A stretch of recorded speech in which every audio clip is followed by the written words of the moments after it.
Hi guys, Gary Anderson. I'm going to teach you how to restring a guitar. All right, so these strings are old, and I'm going to put a set of these guitar strings on it. They're acoustic guitar strings by Ernie Ball. Earthwood Custom Light is what I like. I don't like really fat strings, so what we do is we start off by taking off the old strings. So I'm going to go ahead and do that. Okay, on this Takamine, it's got these pins that hold the strings down here at the bottom, and what I do is I pull them out one at a time, keeping in mind that this is the fattest or the sixth string, the lowest string on the set. So I sit that down and remove the string like that. Okay, now that I got all the strings off, I want to take this opportunity to clean the guitar. So got the good old Pledge and a soft cloth, and I can get under the areas that the strings go over and get it nice and polished.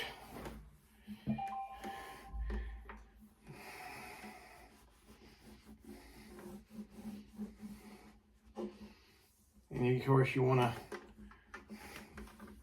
wipe down the neck real good and all the frets in this fashion. So depending on how often you play, depends on how often you change your guitar strings. Now, when I was playing in a band, I would change my strings, probably once a month.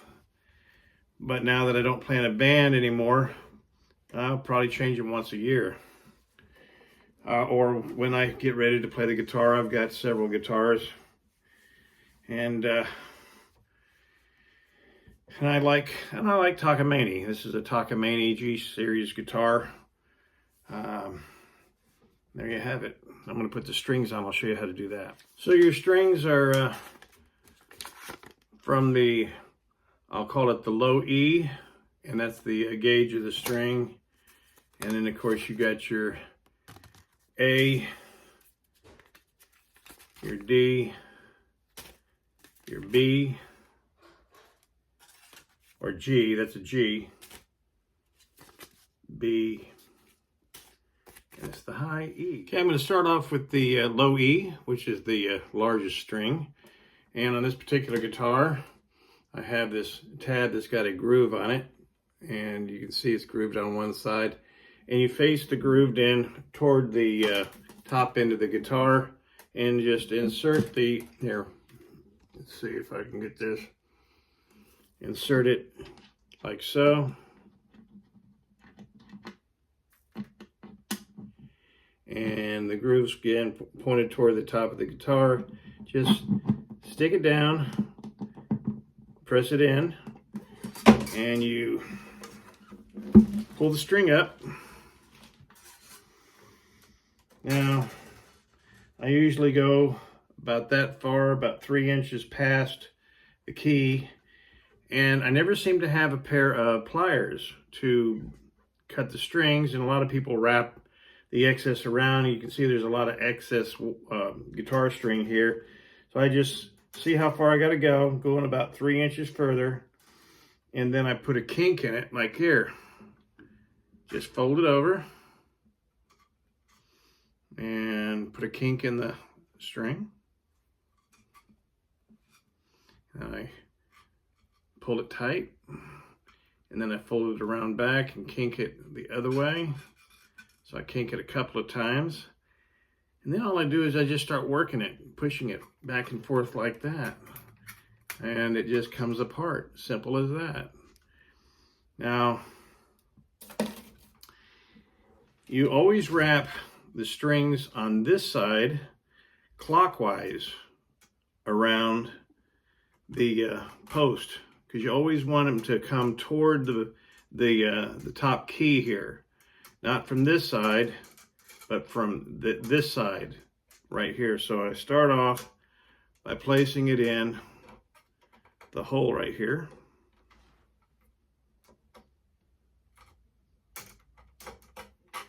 Get a little out like that, push it out, and then I put a little tension on it, wrap it around the key, and I try and get it underneath where the string came out. So when I tighten the string, it tightens toward the bottom of the key. So I've got it underneath that little tab, and again, I am turning the key counterclockwise. Put some tension on it so it comes out. Notice how I'm pushing down and pulling up on the string, and I want it to go low. And I just tighten it up.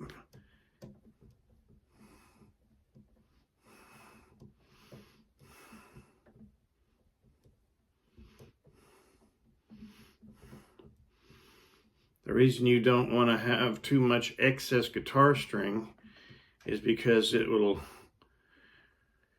get pretty full on that key. Now you just lay it over the groove at the end and you tighten it up to where it starts to have a sound to it.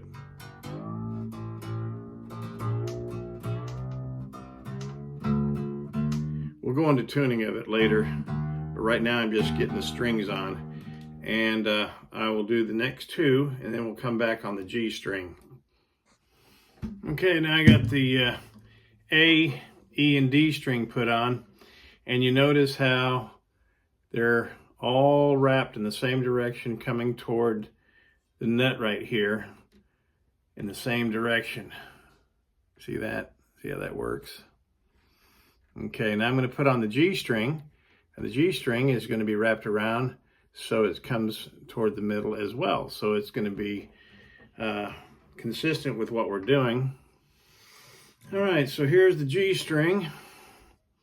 And again, I measured about 3 inches past the key, about that far, put a little kink in it because we don't need all that excess, and just fold it over, kink it a couple times, fold it back on itself, and then just do this and a few times.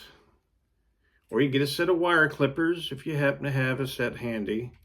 But I've been doing it this way for years and years and years.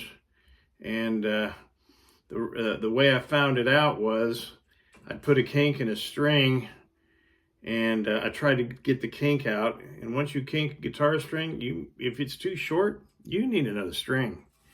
You can't play it with a kink in it. So there we go. It broke off. Now, again, you thread it through the hole.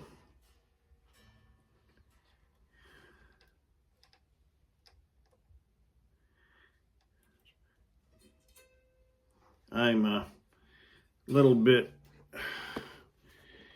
sight challenged, so I got to put on my glasses to see what I'm doing here. Yeah,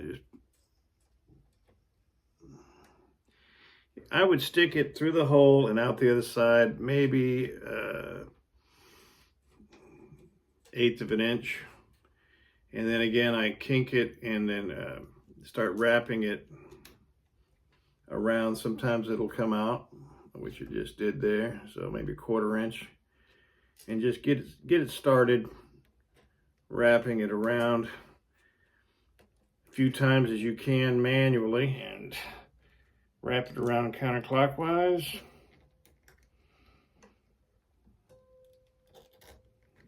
Keeping tension on it.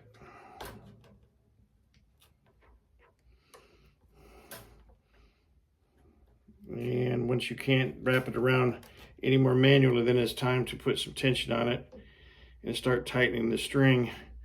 And I'm turning the key counterclockwise on this side of the neck.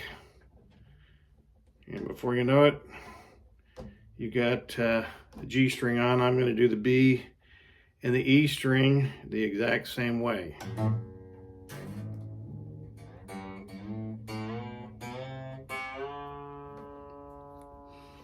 Okay guys, that completes getting the strings on the guitar. And notice the placement, they're all, this one's heading in this direction on this side, they're heading toward the nut on this side. And so I'm going to show you in my next video how to tune the guitar.